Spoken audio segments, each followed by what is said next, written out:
जो अपनी क्लास थी पिछली क्लास, उसमें हमने देखा था नर्मदा बचाओ आंदोलन, बहुउद्देशीय परियोजनाएं देख रहे थे ना, जिसमें जवाहरलाल नेहरू ने क्या कहा था कि जो हमारी कृषि, ग्रामीण और उसके अलावा शहरी और औद्योगिकरण क्षेत्र, इन सभी का जो बहुउद्देशीय परियोजनाएं हैं क्या करती है, समन्वित करती है।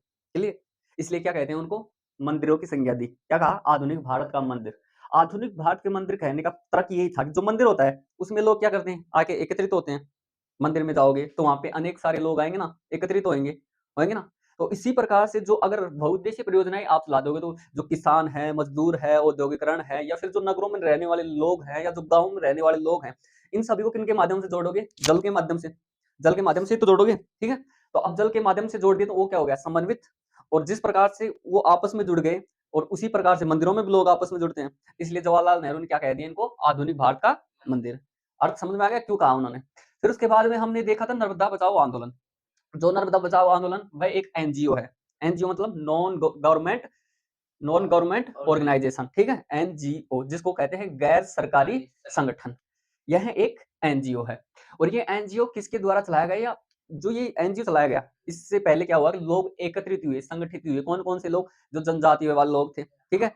और उसके अलावा जो किसान थे, जो पर्यावरणविद थे कि भाई पर्यावरण को नुकसान पहुंचा है, उसके अलावा जो मानवाधिकारी थे, उनको क्या किया, उन्होंने क्या किया, एक संगठन बनाया जिसको नाम दिया गया नर्मदा बचाओ आंदोलन। फिर उसके बाद में अगली बात आती है कि ये जो आंदोलन प्रारंभ हुआ था, ठीक है, प्रारंभ में तो इसका उद्देश्य ये था कि हमारा जो पर्यावरण है उसका क्या करे, संरक्षण करे, कि पर्यावरण को बहुत ज्यादा नुकसान पहुंचाया है इसने। अगर आप ये बांध बनाओगे, नर्मदा बचाओ आंदोलन क्या था, एक बांध था, कौन सा बांध, सरदार सरोवर बांध। अगर इस बांध को बनाओगे तो आप पर्यावरण को क्या पहुंचाओगे, नुकसान पहुंचाओगे। तो इसलिए प्रारंभ में तो इसका उद्देश्य ये था कि पर्यावरण को बचाना है, ठीक है। पर अब बांध बन गया, ठीक है। तो उसके बाद में कहा कि अब बांध बन चुका है तो हम इस बांध को ढा नहीं सकते।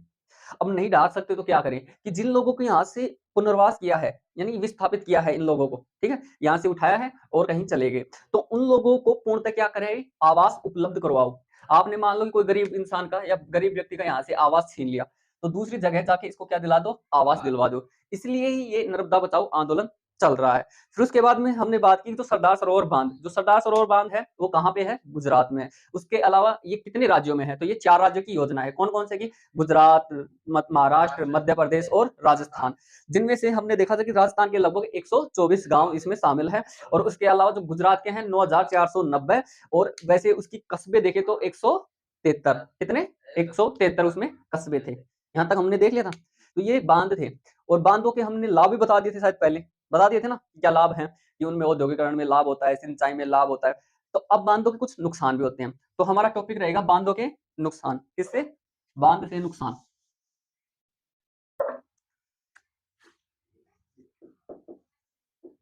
बांधों से नुकसान। अब बात आती बांध से भी नुकसान हो सकता है ना, क्योंकि बांध का प्रयोग देखो, अगर बांध बना दिया तो आप नहर निकाल लेंगे माध्यम से, और नहर निकाल ले तो अपनी सिंचाई हो जाएगी। मान लो बांध के समय कोई औद्योगिक क्षेत्र से उड़े नजदीक पानी उपलब्ध हो जाएगा, लाभ यो। उसके अलावा जो बांध है वो अनेक सारा शहरन के देते जल दे दे, ठीक है। कि मान लो कि जयपुर शहर में पानी मिल जाए, उसके अलावा टोंक, अजमेर, अड़े एक बांध है, ठीक है, जी का नाम है, मेरे को बांध नाम होने याद आ रहा। और उसके अलावा अपना इसरदा बांध, बीसलपुर बांध है वहाँ, ठीक है, कौन सा है, बीसलपुर बांध। जिससे क्या होती है, जयपुर, अजमेर और टोंक, ये जो शहर है ना, इनको जल की आपूर्ति होती है। तो शहराना जल की आपूर्ति होगी, ठीक है। औद्योगिकरण के बारे में आपको बताया दिया कि उद्योग लगा दे उड़े, सिंचाई। और उसके अलावा भी अनेक लाभ है, किनसे, बांधों से, वो जो हमने पहले की कक्षा में देख लिया। तो अब नुकसान भी होते हैं, कैसे होते हैं, बताओ एक आध। चलो पहला तरीका आपका अच्छा है। हाँ, अब सुनो, जैसे कि मान लो कि ये नदी आ रही है, ठीक है, आ गई, क्लियर। जल भी डाल दे, खाली सूखी थोड़ा ना रखने से, ना काड़ो पानी डालेंगे अब, ठीक है ना, थे सीधे जो समझ रहा है, देखो यहाँ तक क्लियर। अब ई का के बना रहे थे बांध, डैम बना दिया। अब ये पानी एडी एडी ना तो विस्थापित हो जाएगा, ठीक है, या एडी आस पास फैल गो। अभी डैम लगा दे तो ये ऊंचाई पे तो लगाओगे, डंडो सोगी तो का, फिर उसके बाद में एक अंदर की काट दूंगा, एडी छिद्र काट दूंगा, तो मान लिया ऊंचाई तक काटा तक पानी पहुंच गया, ठीक है, पूछ गो। तो आप जब मिट्टी पे डाला ना, तो ऊक अंदर एक मिट्टी पे डाल जी को नाम है जलोढ़ मृदा, पढ़ा है कि जलोढ़ मृदा क्या होती है कि पहले तो नदियां उद्गम होती हैं, फिर पर्वत पठारों के अंदर जो पत्थर कण होते हैं ना, उनको बाते बाते बाते बाते मिट्टी में तब्दील कर देती है, जिससे किसका निर्माण होता है? खादर का निर्माण होता है। सुना था ये? सुना था ना? अब ये जो खादर का निर्माण होता है वो मिट्टी तो है, अब मान लो यहाँ तक बहाल आई, तो यहाँ पे ये जमा होने लग जाएंगे ना, क्योंकि ये तो ऊंचाई पे है, पानी तो ऊपर निकल जाएगा, पर ये जो गाद है या तो अड़े जमा हो जाएगा, ठीक है? तो अड़ कितनों गाद जमा हो जाएगा सोचो, गणवे हो जाएगा, ठीक है? अब यह गाद मैं सारा एक में घुस दे 5 6 का जो नुकसान है, ठीक है? तो ये हो गया क्या? गाद जमा, जिसे कहते हैं तलछट। समझ गया? ये वाला तलछट। अब ये गाद जमा हो गया, तो अब सोचो कि गाद आता रहा आता रहा आता रहा, ये ऊंचाई तक बन गया गाद, यहाँ तक हो गया। अब अगली बार जब नदी आएगी, तो अब नदी क्या करेगी? अपने साथ पानी लाएगी। अब पानी लाएगी तो क्या करेगी? इसको ऊपर से निकाल देगी। और मान लो पीछे से बरसात तेज हो गई, पानी आ गया, तो अब ये डैम में से इतना पानी निकाल देगी कि आगे क्या आ जाएगी? बाढ़ आ जाएगी। क्या आ जाएगी? बाढ़। तक समझना। जो तलछट जमी, अब ये तलछट मान लो पहली इतनी मिट्टी जमी, फिर इतनी इतनी इतनी इतनी इतनी, मान लो डैम की ऊंचाई तक जिम जाए माटी, ठीक है? क्योंकि नदी तो प्रतिवर्ष अपने साथ बहा के लाओगी। अब डैम तक की जो मिट्टी जम गई, तो फिर पानी आयो, कोई बात नहीं, डैम में निकल गो, अर्थ क्लियर। फिर मान लो तीव्र गति से कभी पानी आ गो, तो डैम वहां से पानी निकल जाए, या फिर डैम टूट जाए, ठीक है? डैम यानी बांध, बांध के तो टूट जाए या पानी निकल जाए, तो आगे के क्षेत्र में क्या आ जाएगी? बाढ़ आ जाएगी। क्लियर? तो दूसरा नुकसान बाढ़। एक फायदा तो बाढ़ में रोक है, और दूसरा नुकसान बाढ़ ही है, नुकसान को भी, ठीक है? रोक के कैसे चीज है? मान ली डैम बना दिया, पीछा से तेज बहाव होगा तो ये डैम पानी में रोक ले, वो तो शुरुआत की पोजीशन थी, लेकिन बाद के मायने में अगर तलछट जमगा, फिर ऊ का बाद में पानी आ रो है, तो ये एक खान बाढ़ को, तो एक या होगा, दूसरो या होगा। क्लियर? यहाँ तक क्लियर? तीसरी बात हमने ये देखी थी कि जब जलोढ़ मृदा क्या आती है कि अपने साथ आती है ना, तो क्या होते हैं? नवीन जलोढ़, यानी नई नई मिट्टी को लाती है।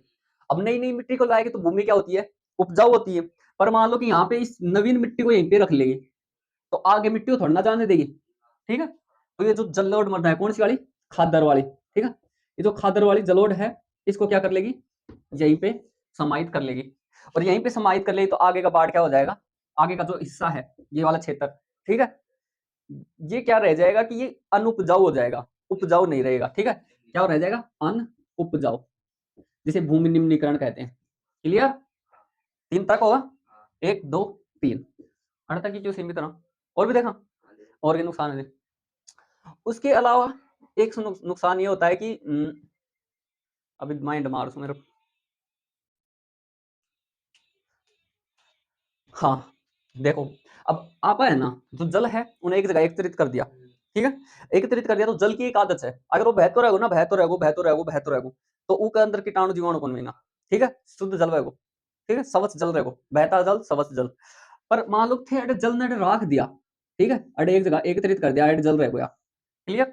अब ये जो जल रह गया, तो इस यहाँ पे एकत्रित होगा ना, इतना थोड़ी ना बह रहा, यहाँ पे मान लो एकत्रित हो गया, पीछे से नदी बह के आती है, थोड़ा सा लाती है, फिर वहीं पे एकत्रित हो जाती है, पर इसमें थमाव तो हो गया ना, लगभग महीने भर तक का। अब इसमें थमाव हो गया, तो यहाँ पे क्या होंगे? कीटाणु। क्या होंगे? कीटाणु हो जाएंगे ना, ठीक है? अब ये कीटाणु के हो गए, और इससे मान लो कि हम भी कहा था ना, बीसलपुर बांध से जयपुर शहर को जल की आपूर्ति होती है, जैसे मान लो ये जयपुर हो गया। क्लियर? अब यहाँ से ऐसा तो है नहीं कि अब यहाँ से पानी ले गए जयपुर में सारा नार होकर कर देगा, कौन दे सके ना? तो अब ये जयपुर शहर में आपने पानी उपलब्ध करवा दिया, तो आपके यहाँ पे क्या होगी? बीमारियां फैलेंगी, और बीमारियां किससे फैलेंगे? कीटाणुओं से। तो यहाँ पे क्या फैलेंगी?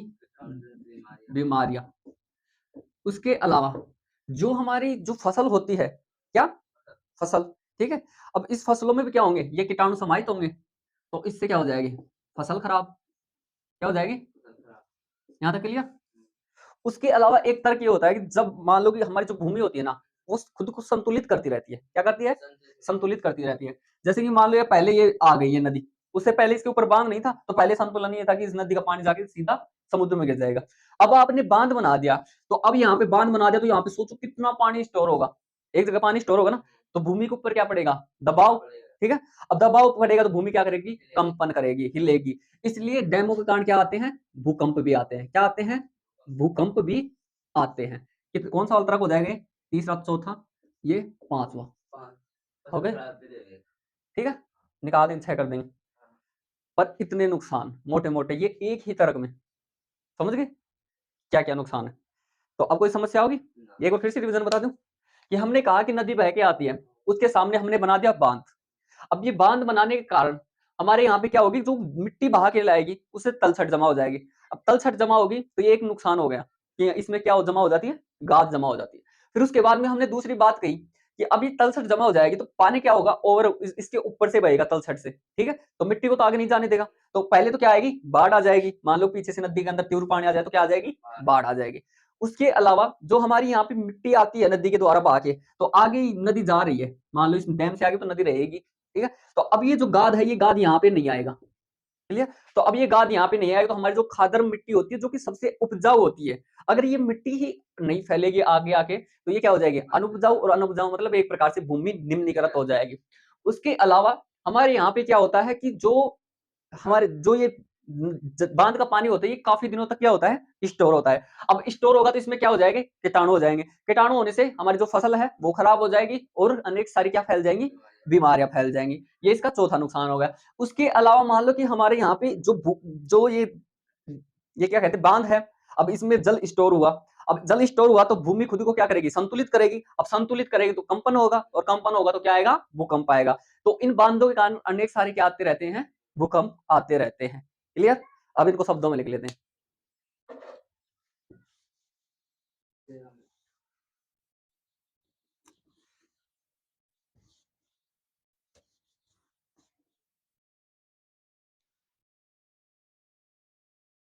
तो पहला कारण क्या है कि जो नदी है उसमें क्या हो जाएगी, तलछट जमा, क्या जमा हो जाएगी, और कैसे, ज्यादा या अत्यधिक, क्लियर, अत्यधिक तलछट जमा हो जाए। अब ये अत्यधिक तलछट जमा हो जाएगी तो क्या आएगी, बाढ़ आएगी। क्या आ जाएगी, बाढ़ आ जाएगी। यहां तक क्लियर। फिर दूसरी बात हमने की, क्या बात की कि जो ये दूसरा क्या तर्क दिया था हमने, दूसरा बाढ़ का दिया था, ठीक है। चलो, उसके अलावा एक ये है कि जो हमारी भूकंप आता है, क्या भूकंप, वो कहाँ पे आता है, भूकंप में आता है इस बिंदु मतलब, अच्छा अच्छा अच्छा, भूकंप, ठीक है। तो भूकंप किसके कारण आते हैं, अरे किस बांधों के कारण आते हैं। हमारे यहाँ पे क्या होता है, जल प्रदूषण, क्या हो रहा है, अब जो जल प्रदूषण होगा तो उससे क्या होंगी, बीमारियां होंगी। एक तो बीमारियां होंगी, ठीक है। उसके अलावा जो दूसरी चीज है,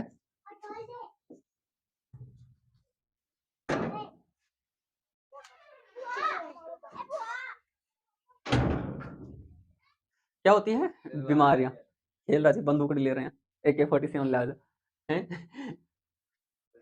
कि बता रहा हूं मैं, हाँ। इससे क्या होती है, बीमारियां फैलती है, किससे, जो जल का प्रदूषण होता है, ठीक। अब बीमारियां फैलेंगी। उसके अलावा हम ये जो जल प्रदूषण हो गया, प्रदूषित तो नहीं कह सकते, एक प्रकार से कीटाणु, ठीक है। जल में क्या हो गए, कीटाणु। प्रदूषित को तो मतलब क्या होगा, पर प्रदूषित भी हो जाए ऐसे लगभग लगभग। मान लें नदियां में गाद बहा दिया, कुछ भी कचरो बहा दिया, तो वह भी तो आगार प्रदूषित ही कर देगी। पर मान लो कीटाणु क्या हो गए, जल में कीटाणु हो गए। अब कीटाणु हो गए तो बीमारियां फैलेंगी। उसके अलावा जो फसलें होंगी, जो फसलें होंगी वो क्या हो जाएंगी, फसलों को नुकसान होगा। क्या होगा, नुकसान, नुकसान मतलब खराब, क्लियर। ये इसके हो गए यहाँ तक। फिर उसके अलावा हमने क्या देखा था कि तलछट जमा हो गई, एक तो अत्यधिक तलछट जमा हो गई, ये हो गया। फिर उसके बाद इस तलछट के कारण क्या आई, बाढ़ आई। एक हमने देखा भूकंप आया। और इसके अलावा जो कीटाणु है वो क्या करते हैं, अनेक सारी बीमारियां फैलाते हैं और फसलों को नुकसान पहुंचाते हैं। उसके अलावा चौथी बात हमने देखी कि जो हमारा ये जो भूमि होती है वो क्या हो जाती है, अनउपजाऊ। क्या हो जाती है, अनउपजाऊ, क्लियर। अनउपजाऊ मतलब भूमि निम्नीकृत हो जाती है। क्या हो जाती है, भूमि निम्नी निम्नीकृत, क्लियर। अब भूमि निम्नीकृत हो जाएगी तो क्या हो गया, हमारी फसलों का कम उत्पादन होगा। ये किस कारण से होती है, जो खादर और बांगर वाली होती है ना, उस वजह से। उसके अलावा एक तर्क ये भी देख सकते हैं कि जो हमारा मृदा अपरदन है, ठीक है, उसमें उस तंत्र में भी डगमगा जाएगा। यानी मृदा अपरदन भी एक प्रकार से होता है इससे। जैसे मान लो बाढ़ आ गई, तेज तेज बाढ़ आ गई, तो अब आगे आने के बाद में जो मृदा रहेगी पहले वाली, तो उसका अपरदन होगा ना, तो इससे क्या नुकसान है, मृदा अपरदन, क्लियर, समझ में आ गया ना, सारा सारा तर्क कि जो हमारे बांध है उसमें मान लो तलछट जमा हो गया तो भी नुकसान, फिर नुकसान क्या है कि इससे क्या आ जाएगी, बाढ़ आ जाएगी। उसके अलावा दूसरी हमने बात की भूकंप, भूमि का कंपन होना क्या कहलाता है, भूकंप कहलाना, भूकंप कहलाता है। वो कौन सी क्लास थी, मैं आपके 7वीं क्लास, हाँ 7वीं क्लास में ज्योग्राफी में आता है कि वोल्केनो और इस प्रकार से बोलते हैं इंग्लिश में, ठीक है। तो भूकंप और ज्वालामुखी, अब उसमें टॉपिक था दूसरा वाला शायद लेसन, और मैं वहां पे पढ़ाने चला गया 7th क्लास में, तो वहां पे मैं भूकंप लिख दिया, ठीक है। भूकंप लिखते ही भूकंप लिखता है, फिर उड़े की क्रिया बाड़ा क्या पूछो, ये देख एक दो शब्द याद, एक तो भू सी मिल का बना से, और एक कंप सी, कंप का मतलब होता है कंपन, ठीक है। ये याद रखे कंपन, कम कंपन, ठीक है। एक अर्थ याद रखे कंपन। तो बताओ अब इसको क्या, इसका क्या अर्थ हुआ, तो बाड़ा क्या खर्च, भू का कंपन होना, गुरु जी जो लुगाई याद रखे अगर वो कंपन हो जाए ना, वो कहलाता है भूकंप। तो इतने जो हमारी 7th क्लास थी ना आपकी स्कूल में, इतने टैलेंटेड बंदे थे कि भूखा कंपन होना भूकंप, हाँ मुक्की की भूकंपन होगी, बताओ। तो इस प्रकार से नहीं उनकी क्षमता तो देखो निकालने का तर्क कि सर भूखा कंपन होना भूकंप कहलाता है। तो ये वो वाला नहीं, भू यानी पृथ्वी या धरातल, ठीक है। तो हाँ हिलना, तो इससे क्या होती है, भूकंप आते हैं। उसके अलावा जो जल है उनमें क्या समाहित हो जाते हैं, कीटाणु समाहित हो जाते हैं, इस कारण से अनेक सारी बीमारियां फैलती हैं और फसलों को भी नुकसान पहुंचता है। उसके अलावा जो हमारी भूमि है वो अनुपजाऊ होती है, अनुपजाऊ क्यों होती है, क्योंकि मैंने बता दिया जो जलोढ़ जो मृदा आती है तो वो नहीं आ पाती, ठीक है। तो आगे की भूमि अनुपजाऊ हो जाएगी, इसलिए इसको क्या कहते हैं, भूमि निम्नीकृत होना। उसके अलावा इससे क्या नुकसान होता है, मृदा का अपर्दन होना, वर्षा जल संग्रहण, यहाँ तक क्लियर। अभी जो वर्षा जल संग्रहण है ये क्या सिस्टम हो गया, तो इससे पहले हमने देखा कि जो बाढ़ थी, सॉरी जो बांध थे, क्या थे, बांध, ठीक है। तो अब इन बांधों में क्या हो रहा था कि हमने कहा कि बांधों के फायदे हैं, ठीक है, फायदे देख लिए, फिर उसके बाद में हमने बांधों के बारे में देख लिया, फिर उसके आंदोलन देखे, फिर कहा कि इसके नुकसान भी है, क्लियर। तो फिर कई लोग क्या हुए कि इसके विपक्ष में तर्क देने लगे ना, बांध अच्छा होने करे, फिर बोले क्या अच्छा होया करे, थाने पता हो तुम्हारे पहली जो प्राचीन भारत को इतिहास तो उठा देखो कि उनका अंदर जो जल होना उन बचाव का इतना तरीका था, इतना शानदार शानदार तरीका ही कि अगर उन अप्लाई करो ना तो आज के दिन बांध से भी ज्यादा लाभ मिले। अब लाभ मिल रहा है ना मिले वो अलग बात, वो कौन कह रही थी जो कुछ लोगों का विरोध कर रहा थी बांध को, मैं कौन कह रहा हूँ लाभ हो रहा है नुकसान हो रहा है, फायदो हो भले व कम हुआ, ठीक है, पक्ष ठीक है उनको भी। तो वो बोला कि अपने अनेक के जी इतिहास के अंदर अनेक सारी અહીંયા की प्रक्रिया थी जिसके अंदर हम जल को संरक्षण करे छा, तो उन प्रक्रिया में अपनाना अपनाना चाहिए। कौन कह रहा थी, जो कि बांधा को विरोध कर रहा थी, और कुछ मालिक बांध का समर्थन वो भी सोचा होगा हाँ अच्छी बात कर रही थी, तो वो भी उसी सहमत थी, ठीक है। तो कुछ बांध को विरोध करा और कुछ समर्थक करा, वह उनकी अलग बात है, और बांधा से भी फायदा होया करे और अब डांग आने से भी फायदा होया करे, दोनों ही ठीक है, क्लियर। तो अब इसमें क्या कहा है कि जो प्राचीन भारत है, कौन सा भारत, प्राचीन, प्राचीन यानी पहले का भारत, कौन सा वाला, पहले का भारत, प्राचीन भारत। इसमें क्या थी कि जो हमारे यहाँ पे जल संरक्षण, किसकी, जल संरक्षण के लिए उपयुक्त तकनीक थी, ठीक है। जल जल संरक्षण क्या किया जाता था, अच्छी तरीके से किया जाता था। और ये जो जल संरक्षण किया जाता था ना, ये किस कारण से किया जाता था, ये जो जल संरक्षण है ये स्थानीय आवश्यकताओं के अनुसार किया जाता था। कैसे, स्थानीय आवश्यकताओं के अनुसार, आवश्यकता अनुसार, या फिर स्थानीय परिस्थितियों के अनुसार, समझ गए, परिस्थितियां जोड़ दें, परिस्थितियां क्यों कहा, देखो ठीक है, जैसे कि मान लो आपके यहाँ पे मरुस्थल है, तो आपके यहाँ पे ये परिस्थिति हो गई, मरुस्थल के अंदर जल किस प्रकार से संग्रहित करें, ठीक है। आपके यहाँ पे बाढ़ आ रही है, तो इसमें ये परिस्थिति होगी कि ये जो बाढ़ का जल है इसको संग्रहण कैसे करें, परिस्थितियां बनी ना।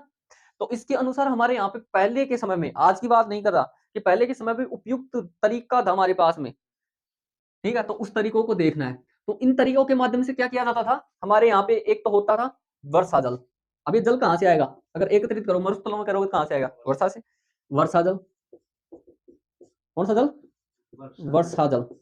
उसके अलावा हमारे यहाँ पे होता है भौम जल, भौम जल मतलब भूमि का जल, और जो नदियों का जल होता है, किसका जल,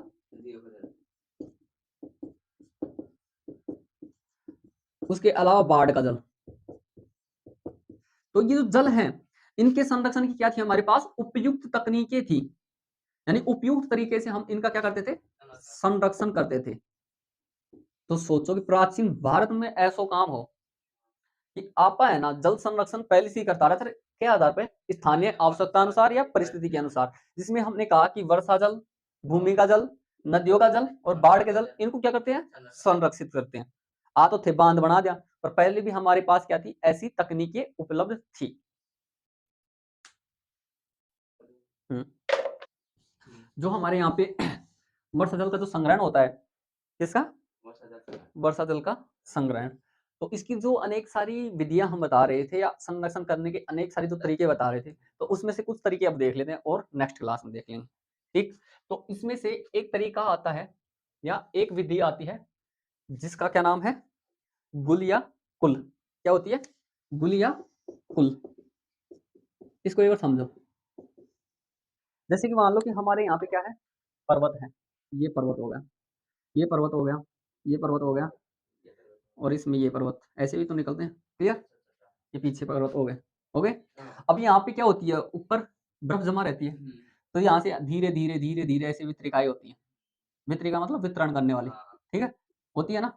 तो ये क्या होती है, ये सभी मान लो कि एक जगह जाके क्या बना देती है, नदियां बना देती हैं। और ये नदियां क्या कर देती है, अपने पानी को समुद्र में जाकर गिरा देती हैं। किसमें जाकर गिरा देती हैं, खराब करती हैं। पर लोगों की हमारे यहाँ पे क्या था, ये जो वितरिका आ गई, अब इस वितरिका को किसी ने यहाँ से ये ऐसे मोड़ दिया, खुद का खेत तक आने या कर दिया, ठीक है। उसके अलावा यहाँ की जो ये वितरिका है, इसको मोड़ के दूसरे खेत की तरफ ले गए, ये ऐसे ले गए, ऐसे ले गए, यानी नदी नालों के रूप में एक प्रकार से ये हो गए ना। तो ये जो हमारा पश्चिमी हिमालय वाला क्षेत्र है, उसमें जो गुल या कुल होते हैं, गुल या कुल मतलब कि अनेक सारी वितरिकाओं के माध्यम से हमारे यहाँ पे जल की पूर्ति करना, ये तरीका था। कहाँ पे, पश्चिमी हिमालय में, ठीक है। और इसके माध्यम से किसकी की जाती थी, खेतों की सिंचाई की जाती थी। क्लियर, ये क्लियर हो गया, गुल या कुल क्या है। दोबारा से देखो कि हमारे यहाँ पे क्या है, पर्वत है और हिमालय वाले, इसके ऊपर क्या होती है, बर्फे जमा रहती है, तो धीरे धीरे क्या होता है, यहाँ से पानी रिस रिस के आता है, अनेक वितरिकाओं के रूप में आता है। अब ये वितरिका एक होगी, किसका रूप ले लेती है, नदी का रूप ले लेती है। परंतु ये जो वितरिका नदी का रूप लेती है, अगर इस वितरिकाओं को पहले से ही हम खेतों की तरफ कर ले, ठीक है, तो इससे क्या होगी, वर्षा जल की से, सॉरी, इस जल से क्या हो जाएगी, सिंचाई हो जाएगी, किससे, वितरिकाओं से हो गई। और किससे होगी ये सिंचाई, खेतों की, किसकी होगी, खेतों की सिंचाई। तो अब आपसे पूछे कि ये गुल या कुल क्या है, गुल या कुल जो हमारे पश्चिमी हिमालय है, उसकी अनेक सारी वितरिकाओं के द्वारा खेतों में सिंचाई करना, ये गुल या कुल है, ठीक है। ये क्या है, वर्षा जल संग्रहण की विधि है एक। तो उसके अलावा एक है छत जल संग्रहण, कौन सा,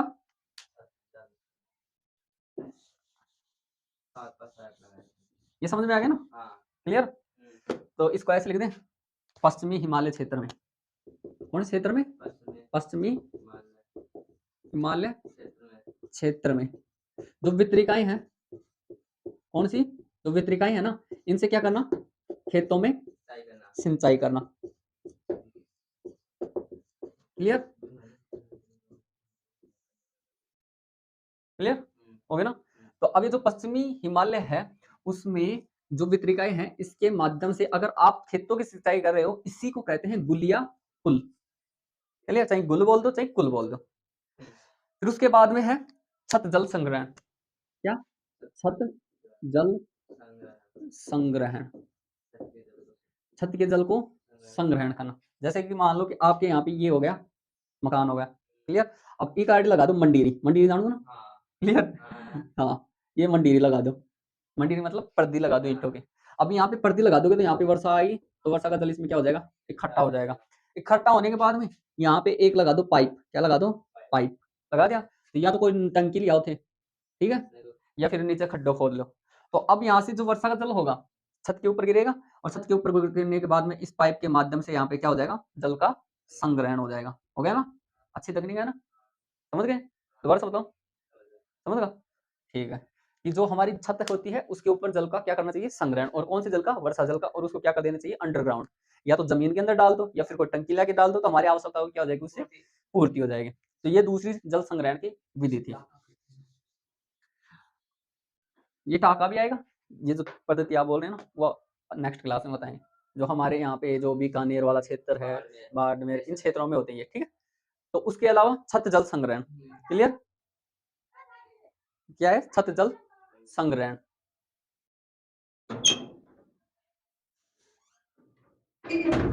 अब जो छत जल संग्रहण हो गया, इसको तो समझोगे, लिख दोगा?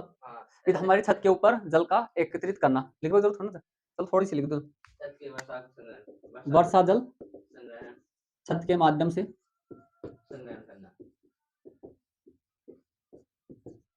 संग्रहण करना, ठीक है, यहाँ तक क्लियर? कोई समस्या? आओ तो बता दियो। फिर उसके बाद में तीसरी बात आती है कि जब मान लो कि कोई नदी है, जैसे कि हमने कहा कि जो दामोदर नदी है वो पश्चिम बंगाल क्या कहते हैं, शोक कहते हैं या नहीं कहते? ये जो छत जल संग्रहण है ना, ये सर्वाधिक कहाँ पे होता है? राजस्थान में, ये याद रखना, क्लियर? तो अब यहाँ से दामोदर नदी निकली, क्लियर? अब ये दामोदर नदी निकल के ऊपर की तरफ जाएगी, ऊपर की तरफ जाने के बाद में यहाँ पे आता है पश्चिमी बंगाल, पी लिख देता हूँ, पश्चिमी बंगाल। यहाँ पे क्या करती है? ये बाढ़ लाती है, इसलिए इसको क्या करते हैं? बंगाल का शोक। अब ये मान लो कि यहाँ से बाढ़ लाई, इधर पानी गया, यहाँ पे बाढ़ लाई, इधर पानी गया, यहाँ से बाढ़ लाई, इधर पानी गया, यहाँ से बाढ़ लाई, इधर पानी गया। ये जो हाँ, ये जो बाढ़ लाई, पानी गया, तो आप यहाँ पे ऐसी व्यवस्था कर दो ना कि अगल बगल के अंदर ये पानी एक जगह एकत्रित हो जाएगा। तो इससे क्या हुआ? जल का संग्रहण हुआ, बाढ़ आई, जल का संग्रहण कर दी। तो ये तरीका था हमारे यहाँ पे, बाढ़ आने पे भी हम क्या कर देते थे? जल का संग्रहण कर देते। एक जगह स्टोर हो गया ना, ये नदी आई, अगर इसमें बाढ़ आती है तो इसके आसपास का जो क्षेत्र है वहां पे क्या कर दें? जल का संग्रहण कर दें, क्लियर? तो ये सर्वाधिक कहाँ पे होता है? पश्चिम बंगाल में। कहाँ पे होता है? पश्चिमी बंगाल। और पश्चिम बंगाल में क्यों होता है? क्योंकि यहाँ से कौन सी नदी जाती है? दामोदर नदी। और जो दामोदर नदी है जिसे बंगाल का क्या कहते हैं? सो कहते हैं। क्या कहते हैं? बंगाल का सो कहते हैं। तो हम कहते हैं कि बाढ़ जल वाहिकाओं द्वारा, ठीक है, क्या बोलते हैं? बाढ़ जल वाहिकाओं द्वारा। ऐसे ये वाहिकाएं बन गई ना, ठीक है, इसमें ये क्या है? वाहिकाएं। जिस प्रकार से उसमें भी वाहिकाएं बनी थी, वितरिकाएं या वाहिकाएं एक ही होती है, ठीक है। तो अब ये जो वितरिकाएं यानी वितरण करने वाली या वाहिकाएं, जो हमारे शरीर के अंदर अनेक सारी वो होती है वाहिनियां, जानते हो, नसें, धमनियां, तो वो क्या करती है? वहन करती है किसका? रक्त का, इसलिए उनको वाहिकाएं भी बोल देते हैं। इस प्रकार से अब ये किसका वहन करेंगी? जल का, इसलिए इसको वाहिनियाएं। और ये वितरण का मतलब वितरण करना, वही बात आ जाती है लगभग लगभग। तो ये क्या है? बाढ़ जल वाहिकाएं, ठीक है। बाढ़ जल वाहिकाओं के द्वारा क्या किया जाता है? जल का संग्रहण किया जाता है। और ये सर्वाधिक कहाँ पे है? पश्चिमी बंगाल में। कहाँ पे है? पश्चिमी बंगाल में। फिर उसके अलावा एक आता है खदीन। खादिन था या खदीन? खादिन या फिर जोहड़। क्या होता है? क्लियर? वैसे अगर आप राजस्थान में पढ़ोगे ना तो इसको बोलते हैं खड़ीन। क्या बोलते हैं? खड़ीन। ये क्या होता है कि हमारे यहाँ पे शुष्क और अर्ध शुष्क क्षेत्र, शुष्क मतलब वहां पे जिसमें नमी न हो वह वातावरण, ठीक है। तो हमारा जो पश्चिमी राजस्थान है उसमें मरुस्थल है, अब वो शुष्क रहता है तो उसमें क्या रहते हैं? ऐसे रेतीले क्या रहते हैं? टीले रहते हैं। जैसे पर्वत होते हैं ना, उसी प्रकार से, हालांकि पर्वतों की जितनी ऊंचाई नहीं होती पर टीले तो है ना, जगह तो है ना, इनमें गैप तो है ना। तो यहाँ पे क्या होती है कि वर्षा होती है और यहाँ पे जल क्या हो जाता है? एकत्रित हो जाता है। क्या हो जाता है? एकत्रित हो जाता है। फिर इस जल का उपयोग स्थानीय स्तर पे लोग कर लेते हैं, क्लियर? यह कहलाती है खड़ीन। अभी जल एकत्रित होने के बाद में क्या हो जाता है? सूख जाता है। क्या हो जाता है? सूख जाता है, क्लियर? अभी सूख जाता है तो यहाँ पे कृषि की जाती है, और ये जो कृषि की जाती है इसी को कहते हैं खड़ीन कृषि। क्या कहते हैं? और ये जो खड़ीन कृषि है ये राजस्थान में सर्वाधिक होती है, और राजस्थान में भी कहाँ पे? जैसलमेर में, ठीक है। और जैसलमेर में सर्वाधिक होती है, और करते कौन है इसको? इसको पालीवाल ब्राह्मण करते हैं। कौन से ब्राह्मण? पालीवाल ब्राह्मण। और इसकी शुरुआत कहाँ से की गई थी? जोधपुर में से पालीवाल ब्राह्मणों के द्वारा शुरुआत की गई थी। कौन सी? खड़ीन कृषि की, क्लियर? इतना नहीं दे रखा आपको, तो ये याद रखना है कि जैसलमेर में करते हैं। पर कैसे करते हैं कि जो दो टीले होते हैं, दो टीले हो गए ना, एक टीलाई, इनके मध्य जल क्या हो जाता है? संग्रहित हो जाता है। तो हमारे यहाँ पे क्या हो जाती है? जो वर्षा का जल संग्रहण हो जाता है तो इसको बोलते हैं खड़ीन या खदीन, ठीक। फिर उसके अलावा अनेक सारे क्षेत्र ऐसे हैं जहां पे मान लो कोई गड्ढा खोद दिया जाए, ठीक है, तो उसमें जल का एकत्रित हो जाता है, उन्हें बोल देते हैं जोहड़। ये भी लगभग पश्चिमी राजस्थान में रहता है, टीलों के मध्य ही होता है, ऐसे मान लो ना आप। ये भी क्या कहलाता है? जोहड़। तो खड़ीन या जोहड़, तो ये कहाँ पे होते हैं?